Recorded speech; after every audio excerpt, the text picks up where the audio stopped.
స్వామి అఖండ 2 December 5న release కాబోతుంది. అఖండ 2లో ఇంకా అఘోరాల గురించి కానీ, అఘోరాలు దేశాన్ని కాపాడతారు, దేశాన్ని రక్షిస్తారు అన్నట్టు సనాతన హైందవ ధర్మం మీద బేస్ చేసుకుని వస్తున్న సినిమా. ఎలా ఎలా అనిపిస్తుంది ఇలాంటి సినిమాలు?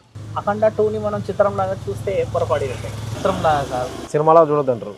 సనాతన ధర్మం అనేది ఎన్నో వందల సంవత్సరాల నుంచి ఒక్కొక్క అడుగు గెలుస్తూ ఎన్నో త్యాగాలు ఎందరో ఎదుర్కొంటూ ఈరోజు ఈ పరిస్థితిలో ఉన్నాం.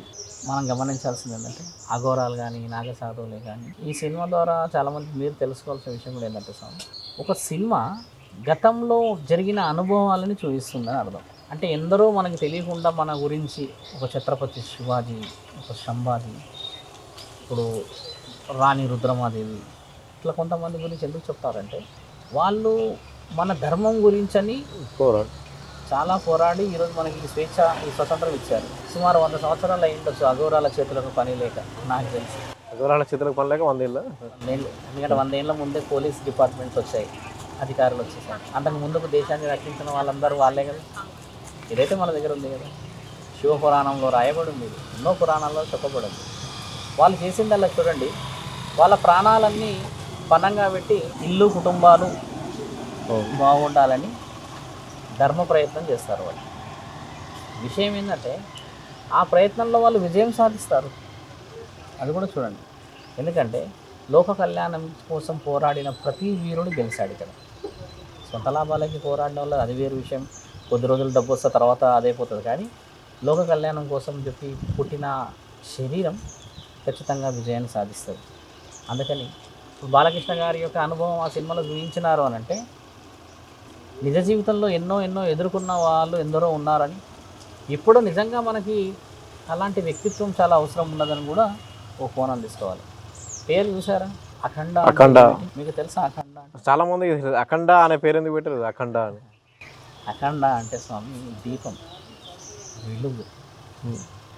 అఖండ అంటే సప్త ఋషులలో ఒకడైన భరతవాజుల యొక్క అఖండ భారతదేశాన్ని సాధించాలి అని చెప్పి, అఖండ భారతదేశంలో తేజోపమానంగా వెలుగుతున్న ఆ దివ్య వెలుగు వేరే దేశాలకి, వేరే యొక్క రాజ్యాలపైకి రావాలి అని చాటిన వీరుడు భరతవాజ మునివరు.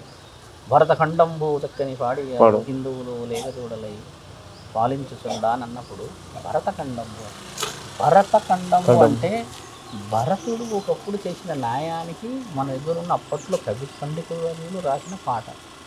అఖండ అనంటే ఈ దీపం ఖచ్చితంగా సుభిక్షత సౌష్ఠవత్వానికి, సౌభాగ్యవతుల యొక్క నిలువెత్తు ప్రేమ అనుభవాల ఆజ్ఞలకి ఒక గుర్తింపుగా సంవత్సరాల నుంచి ఉంది.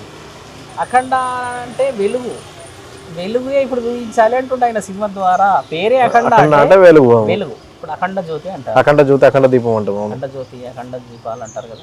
ఈ అఖండ జ్యోతి అంటే ఏంటంటే, అఖండ అంటే రెండు జ్యోతులు కలవాలి, రెండు ఒత్తులు ఇలా ఇలా ఇలా రెండు ఒత్తులు కలిసిన దాన్ని ఒక జ్యోతినేమో జ్యోతి అంటారు. ఒక ఒత్తు వేస్తే రెండు ఒత్తులు కలిపితే అఖండ అంటారు. ఇద్దరు అయితే ఎవరు వీళ్ళిద్దరు? ఎవరు కలుపుతాం ఈ రెండు ఒత్తులు? ఎవరు మీరు? ఒక జ్యోతి అంటే ఒక ఆత్మ, రెండు జ్యోతులు అంటే పరమాత్మ.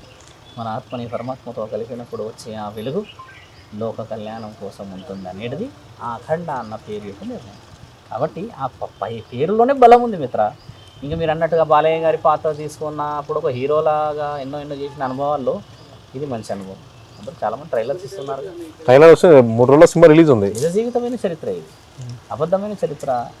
మన ఎందరో అఘోరాలు, నాగసాధులు, గురువులు, పురోహితులు, పీఠాధిపతులు, మఠాధిపతులు ఈరోజు లోక కళ్యాణం కోసము ఎన్నో విషయాలు తీసుకెళ్ళిపోయారు వాళ్ళు. ఈరోజు మీరు నేను ఇక్కడ ప్రశాంతంగా కూర్చున్నాము, అబద్ధం. ఎందుకు తెలుసా?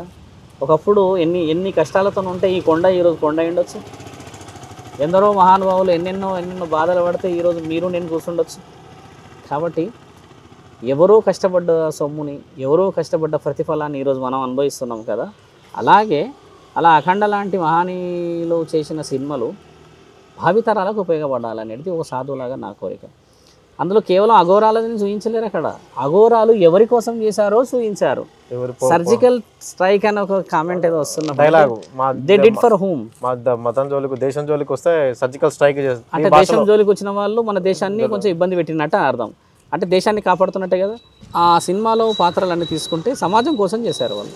కాబట్టి సమాజ బాగు కోసం చేసే ఆ చిత్రాలు మనందరం ఆదరించుకొని ముందుకు తీసుకెళ్ళి మన హైందవ ధర్మం గొప్పదని చెప్పి నిరూపించాలి.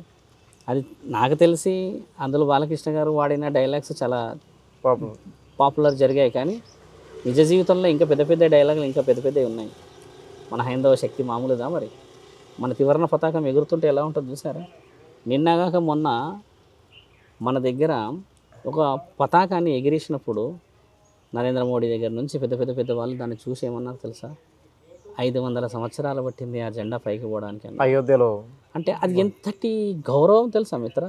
మీరు ఆ జెండాను చూస్తే వచ్చే సెల్యూటే వేరు. మళ్ళీ ఎక్కడ అట్లాంటి ఎన్నో జెండాలు ఎగిరినాయి, కానీ గౌరవంతో సంపాదించుకొని కష్టాలన్నింటినీ గెలిచి తెచ్చుకొని ఎగురుతున్న ఆ పతాకమే మన హైందవ సనాతన పతాకం.